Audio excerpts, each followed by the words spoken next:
여러분 안녕하십니까? 백만개미 한세구입니다. 5월 30일 화요일 시장 정리하겠습니다. 우리가 이제 연휴를 보내고 있는 동안에 여러분 뉴스에서 아시겠지만 미국의 부채 한도 협상이 타결을 이뤘습니다. 그러면서 우리 시장도 그 영향으로 오늘 상승 출발을 했습니다. 이 부채 한도 협상 타결이 그냥 단순한 호재만은 아니다. 이런 이제 의견들이 굉장히 많았어요. 그래서 이제 그런 우려 속에서 걱정하는 거하고는 달리 오늘은 그 종가까지 상당히 선전하는 그런 모습을 보인 시장이었다 이렇게 볼 수 있습니다. 코스피 같은 경우는 출발부터 0.92% 거의 이제 1% 가까이 상승을 한 그런 출발을 보였습니다. 이 장중에 두 번, 오전에 한 번 2585를 넘었고 또 오후에 2586을 넘으면서 오늘 코스피는 연중 고점을 형성하기도 했습니다. 뭐 역시 이제 반도체 주식들을 중심으로 해서 이것들이 이제 강력한 상승으로 시장을 주도해 나갔고, 외국인들은 지금 4거래일째 계속해서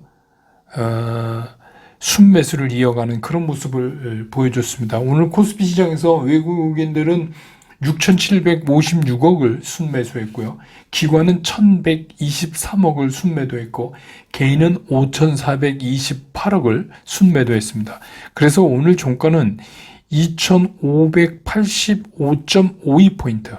그래서 우리 연휴 전 주말보다 1.04% 상승하는 그런 모습으로 장을 마감했고, 코스닥도 마찬가지입니다. 0.8% 상승하면서 출발을 했던 코스닥은 처음에는 그 외국인들이 좀 그 매도 매수도 아닌 중립선상에 굉장히 오래 있었어요. 그러다가 오후 들면서 그때는 이제 조금 약해지는 모습도 보였는데, 오후 들면서 외국인들이 매수세로 강하게 스탠스를 바꾸면서 재상승을 하는 그런 모습을 오늘 보여주었습니다. 그래서 오늘 코스닥 시장에서 외국인들은 1,146억을 순매수했고 기관도 1,108억을 순매수했고 개인만 2,142억을 순매도를 했습니다. 그래서 오늘 코스닥 종가는 851.50포인트, 그래서 연휴 전보다 0.98% 거의 1% 가까이 오르면서 시장을 마감을 했습니다. 기술적으로 보면 뭐 코스피 같은 경우는 밑꼬리가 달리는 양봉을 오늘 딱 그려내면서 추가적인 상승의 기대를 좀 키웠고, 코스닥도 오늘 이제 그 양봉을 형성했는데 문제는 이제 5일선을 현저하게 제압하지 못했어요. 5일선상에서 이제 조금 위지만 거의 선상에서 끝냈어요. 그렇지만 또 나름대로 3일 연속해서 3거래일 연속해서 하락 음봉을 일단은 멈춰 세웠다는데 상당한 의미가 있다. 이렇게 보여집니다. 오늘 서울 외환시장 환율은 1324원 90전에 끝났습니다. 그래서 40전이 오르면서 끝났습니다. 시가총액 상위에 있는 종목들을 보면 역시 오늘 외국인들은 삼성전자를 4,472억을 순매수했고 SK하이닉스도 1,623억을 순매수했습니다. 반면에 기관은 삼성전자를 641억을 순매도했고 SK하이닉스는 772억을 순매도했어요. LG에너지솔루션은 외국인도 76억, 기관도 6억 둘 다 팔았고, 삼성바이오도 둘 다 팔았고, LG화학은 외국인이 354억을 순매도했고 기관도 31억을 순매도했고, SDI만 그 외국인 363억을 순매수했고 기관도 188억을 순매수했습니다.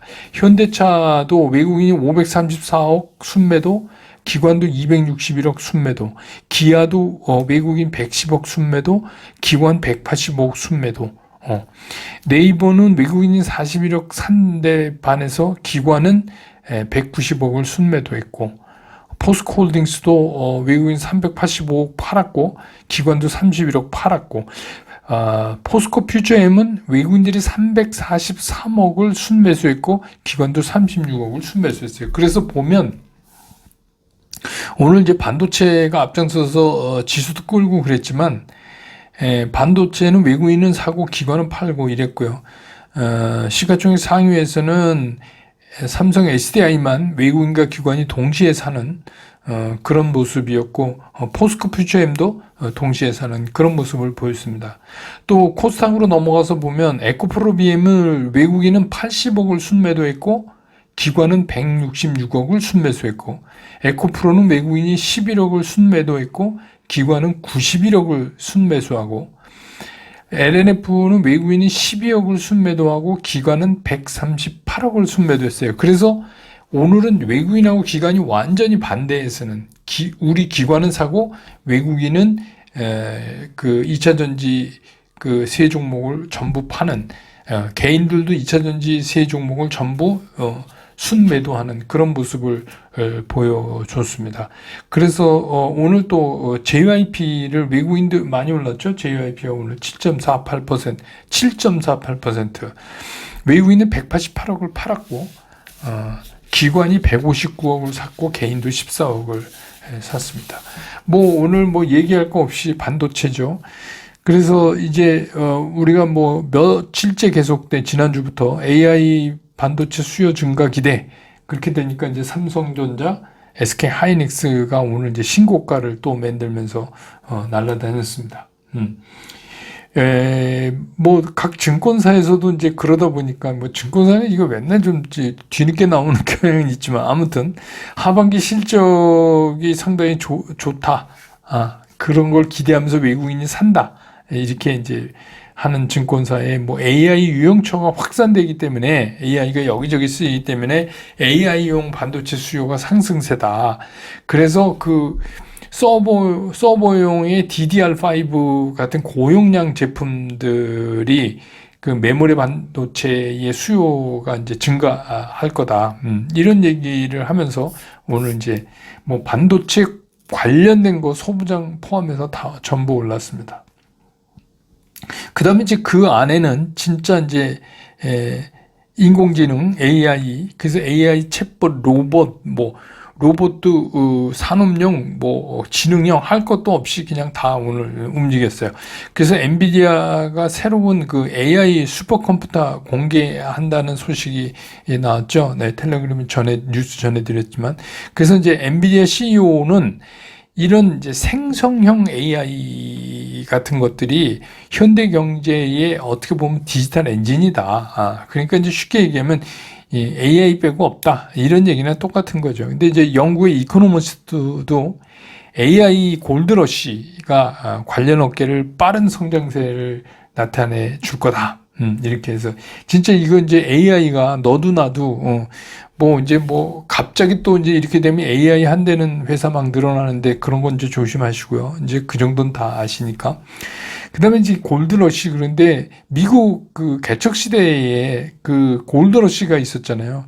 근데 실제로 이제 금 캐서 부자 되는 사람들도 있지만 사실은 곡괭이 장수하고 청바지 장수가 돈을 많이 벌었다고 그래요. 그러니까 이제 우리가 지난번에 제가 말씀드렸던 이제 루닛 같은 것들 있잖아요. 그러니까 이게 실제로 메인에서 AI 돈 버는 것도 있지만, 그래서 AI 뭐 그걸 만들고 해서 뭐 반도체니 뭐 이렇게 해서 들어가지만 반도체도 뭐 시스템만 있는 게 아니라 이제 메모리도 고용량 메모리 이렇게 있지만 또 그걸로 인해서 어플리케이션 사업에서 실제로 돈을 버는 게 중요하죠. 그러니까 뭐 가서 금을 캐거나 못 캐거나 청바지하고 곡괭이는 다 샀을 거 아닙니까? 그러니까 이제 이게 생각을 그렇게 우리가 좀 이 AI 쪽은 하면서 이걸 쫓아가야 되지 않나 이런 생각이에요. 중국의 AI 시장이 2025년에 우리 돈으로 200조 원 정도 될 거다. 그래서 우리 기업의 진출 기회가 상당히 높을 것이다. 이제 그런 얘기도 나와서 오늘 이제 AI 관련들이 좀 움직였고, 그 다음에 이제 우리 가상화폐 디지털 자산이라고 하는 이게 이제 부채 한도 협상이 타결되니까 이제 비트코인 가격이 상승했어요. 그래서 오늘 낮에 이제 그 업비트 기준으로 3,700만 원이 넘었다고 그러는데 이게 연초 대비 75%가 오른 거예요. 그러니까 어찌됐거나 이 안전자산에 비해서 이게 이제 분위기가 좋아지면 위험자산이 그 대표적인 게 이제 비트코인이 빨리 올린 거. 그리고 이게 이제 앞으로 하반기에도 굉장히 긍정적이다. 이제 이런 얘기가 나오면서 디지털 자산도 오늘 움직였고. 그 다음에 이제 엔터테인먼트 쪽이죠. 스트레이키즈, 이게 JYP의 남성 그룹이죠. 이 새 앨범 나오는데 선주문이 493만 장이 선주문이 들어와서 우리 K-팝 역사의 기록을 또 깼습니다. 예, 그래서 오늘 JYP는 무려 8,500원이 7.48%가 올랐어요. 그래서 엔터사들이 이제 그 빅4, 엔터사들은 오늘 다 올랐습니다. 뭐 하이브도 2.2%, SM도 4.39%, 뭐 이런 식으로 전부 오르는 그런 모습이었습니다. 오늘 시장 특징을 얘기하면 어쨌든 간 부채 한도 협상 우리가 마음 졸이면서 걱정하던 거니까 타결이 됐으니까 일단 축하하는 그 상승은 있어야죠. 그런 상승이 나왔다. 특히 이제 외국인들이 현 선물에서 압도적으로 매수가 들어오면서 이렇게 됐다. 그래서 이제 앞으로 시장은 결국 이 외국인들의 매수가 관건일 것 같아요. 어떻게 이걸 끌어갈 거냐, 외국인들이. 이거를 좀 우리가 주의 깊게 볼 수밖에 없다. 이렇게 정리가 되겠습니다.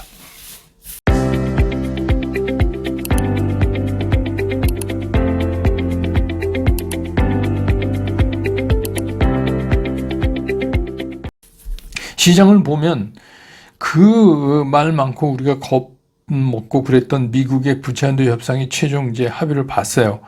그래서 이제 부채 한도는 늘리되 2년간 정부 지출을 제한한다는 이제 그런 내용을 담은 안을 하원의 운영위가 이제 처리 절차에 들어갔다. 이렇게 이제 뉴스가 보도하고 있어요. 물론 이제 또 여기 항상 그런 거지만 여기에 이제 공화당의 강경파 의원들의 반대나 반발도 이거 무시할 수 없다. 이런 가능성이 있다. 이랬는데 뭐 이미 바이든 대통령하고 메카시 의장이 합의를 했으니까 이제부터는 그런 거 나와도 이건 진짜 노이즈예요. 네, 진짜 노이즈입니다. 네, 그래서 뭐 그런 거 때문에 주시장은 나쁘게 보는 거는 좀 말이 안 되는 것 같아요. 네, 이미 뭐 이제 그거는 협상이니까 뭐 그래도 뭐 순풍의 돛단도 막 이렇게 되지는 않는다 하더라도 이미 대세는 이제 협상 타결 이미 끝난 거니까.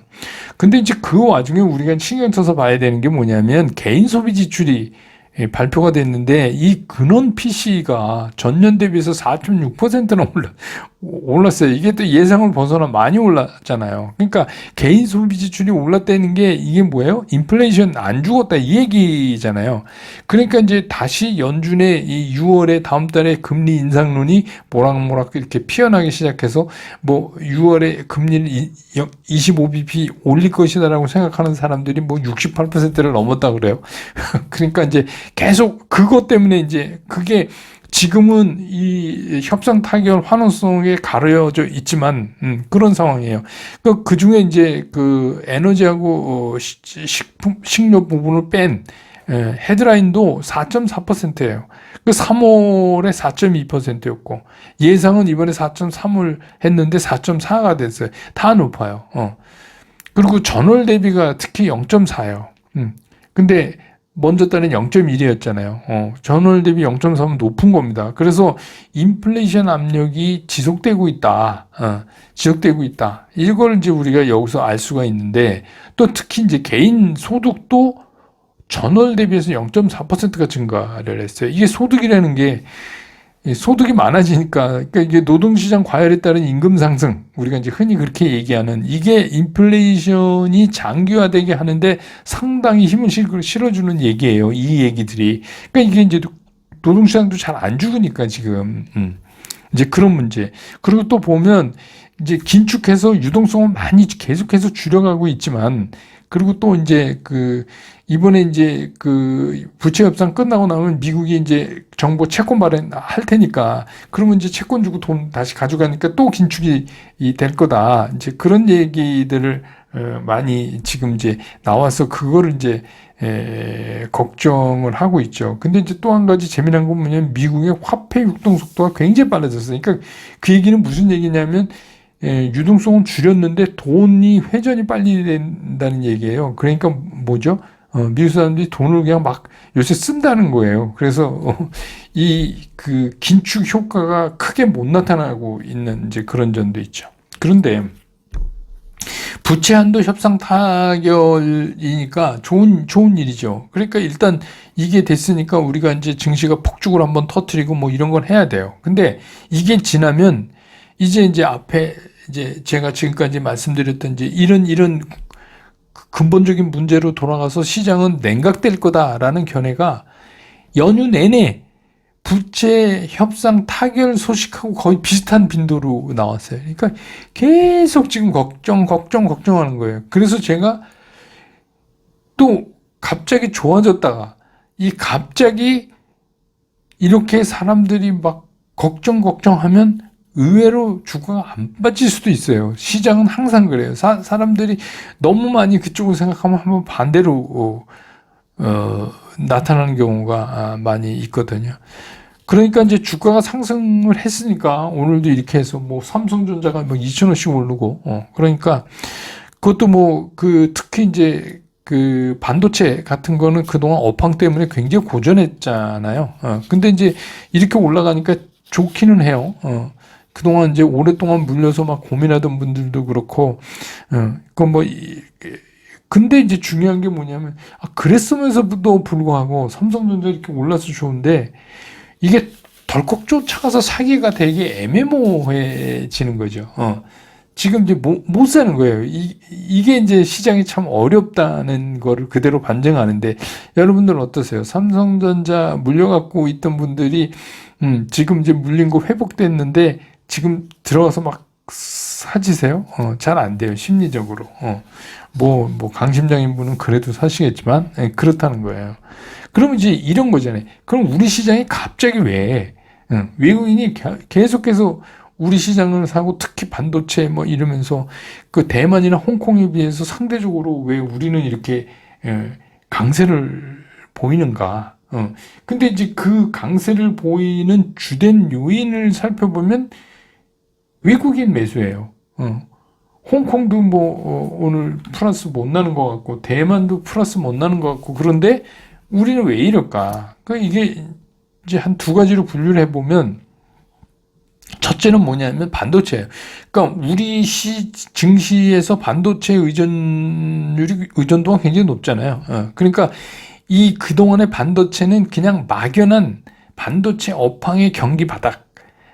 그래서 이제 이 바닥이 지나면 점차 살아날 거기 때문에 시장이 선행하니까 뭐 이제부터는 뭐 이런 식으로 좀 전망 자체가 좀 구체화되지가 않았었는데 여기에 이제 이제 로켓을 쏘아 올린 게 엔비디아예요. 엔비디아. 뭘 들고 나면 AI라는 거를 딱 들고 나오면서 앞으로 이 AI를 빼고는 디지털 경제를 말할 수가 없다. 이렇게 이제까지 얘기가 나온 게 모든 게 AI로 통하게 되니까 반도체 입장에서는 뭐 그게 시스템이건 메모리건 간에 둘 다 필요하니까 AI를 하려면 상당히 구체적인 수요처가 이제 나타난 거예요. 그러니까 그동안에 막연히 뭐 반도체가 그러니까 바닥을 쳤으니까 좋아질 거야. 이 막연한 게 아니라 이제 상당히 구체화됐어요. 아니 AI에 들어간다니까 반도체가 겁나게 많이 이렇게 이제 얘기가 된 거예요. 그러니까 뭔가 생각이 기대가 구체화되니까 이제 시장이 그런 식으로 그렇게 보고 외국인들이 이제 우리 삼성전자나 SK 하이닉스를 필두로 한 소부장 쪽을 산다. 그거 하나. 두 번째는 이제 이거는 이제 뭐 제 뇌피셜인데 외국인이 원화 강세에다가 베팅하는 거 아닌가 하는 생각도 우리가 한번 해봐야 되는 거 아닌가 이런 생각이 들어요. 지난 이제 28일이니까 어제죠. 이창용 한은 총재가 우리가 너무 미국하고 우리나라하고 금리 차이에 좀 너무 매몰돼 있다. 그러니까 이 프레임에서 좀 벗어나야 된다. 이런 얘기를 했어요. 지금 이제 1.75%포인트 아니에요? 미국하고 금리차가. 그래서 그렇게 벌어지면 우리나라에서 외국인이 돈이 막 빠져나가고 그런다고 그랬는데 안 그러는 현상이 나타나니까 이상한 거죠. 그게 이제 한흥 총재 얘기는 오히려 우리는 원화 강세 가능성을 기대해도 되는 거 아니냐. 중장기적으로 보면 원화 강세 기조의 가능성이 상당히 높다고 본다. 만약에 미국이 금리를 조금 낮추면 바로 이루어지진 않겠지만 오히려 원화가 절상될 가능성도 상당히 있다. 이런 얘기를 했단 말이에요. 그래서 이제 그런 맥락에서 보면 외국인들이 그 한국 그 원화 강세에다가 베팅을 동시에 하는 거 아닌가, 반도체와 함께. 그러면 이제 여기서 이제 이런 거잖아요. 그 근거가 뭐냐면 이런 거예요. 구매력 평가설이라는 거 있잖아요. 그러니까 미국은 지금 물가 상승률이 우리도 지금 겁나게 오르는 것 같을 때 미국은 우리보다 더 높다는 겁니다. 물가 상승률이 이제 수치상으로. 그렇기 때문에 좀 우리 이제 웃기는 얘기 있잖아요. 뭐 맥도날드, 스타벅스 뭐 이런 거를 그 구매력 평가를 가지고 보면 스타벅스 기준으로 했을 때 적정 환율이 1150원이다. 이제 이런 얘기까지 나온 거예요. 그러면 지금 1324원 오늘 뭐 그런데 굉장히 많이 떨어져야 되잖아요. 만약에 그게 사실이라면. 근데 우리가 이건 말도 안 돼. 이렇게 쉽게 얘기할 수 없는 게, 아니, 한흥 총재가 이런 워딩을 했는데, 그럼 이게 무슨, 한흥 총재가 뭐 그냥 아무렇게나 막 얘기한 게 아닐 거 아니에요. 그리고 실제로 보면 채권 시장도 빠져나갔다 5월부터 엄청나게 다시 외국인들이 한국 채권 시장으로 돌아오고 있어요. 그래서 나갔던 거 다 들어왔어요. 그렇다면 이거는 좀 다른, 이건 지금 제 생각입니다만 우리가 그것도 이제 신경 써야 된다. 혹시 얘네 그런 거 아니야? 이런 생각도 우리 해야 된다. 물론 이제 연준이 이번 6월은 건너뛴다 그래도 동결하고, 계속해서 이렇게 인플레이션이 안 잡히면 8월이나 9월 중에 금리 또 올릴 수도 있어요. 그거는 아직 남아있어요. 그 가능성은. 근데 주식시장에서 2, 3개월, 뭐 8월, 9월 우리 2, 3개월은 세월이에요. 그건 그때 가서 걱정하는 거고, 주식시장에서는 지금이 굉장히 중요한데, 지금 만약에 그렇다면 이번에 금리 동결하고 그냥 넘어가면, 그러면 원화 강세의 단초가 될 수도 있다. 이제 그런 얘기죠. 근데 이제 중요한 건 뭐냐면, 그나저나, 여러분이 또 기억하셔야 될 사실은 변하지 않는 기준점이 있어요. 그러니까 우리가 이런 많은 것들은 생각을 하지만 이 생각한 거를 그렇게 될 거다라고 예측하면 안 돼요. 안 됩니다. 그거는 올해는 힘들어요. 근데 제가 그동안 기준점으로 잡아드렸던 매매 원칙이 놀라울 정도로 맞는다는 사실 여러분 이번에도 확인하지 않으셨어요? 네. 그러니까 삼성전자가 5.18, 5월 18일 날 11선이 들면서 움직였죠. 예. 삼성전자 우아하지만 이제 상승 폭으로 말하면, 다른 거 하고는 좀 다르죠. 근데 이제 무게감이 있으니까 그렇다. JIP, 여러분, 루닛, 이런 거 다 제가 이제 말씀드렸잖아요. 그게 제가 갑자기 영감을 얻어서 한 게 아니라 이 매매 원칙에 따라서 그렇기 때문에 여러분들이 매매 원칙에서 매도 시그널이 나오지 않은 종목을 그냥 많이 올랐어. 이제 갑자기 빠질지도 몰라. 이러면서 팔지 마시고 빠지면 파세요. 빠지면 시그널이 매도 시그널이 나오면 매수 시그널이 나왔을 때는 두 가지예요. 지금 위에서 계속 가고 있는 놈은 강심장인 분은 일부 제한적으로 사보시는 거고, 강심장 아닌 분은 지금 갖고 계신 거 그냥 갖고 계세요. 더 사는 거는 이런 이제 반대 논리가 있을 때는 굉장히 조심을 해야 된다. 근데 이제 앞으로 더 외국인들 수급에 우리 시장이 휘둘릴 가능성은 이제 점점 더 커진 것 같아요. 이쯤 되면. 네. 그렇게 볼 수가 있습니다. 오늘 시장은 이렇게 정리하고 전 내일 장 끝난 다음에 다시 여러분 곁으로 돌아오겠습니다. 여러분 고맙습니다.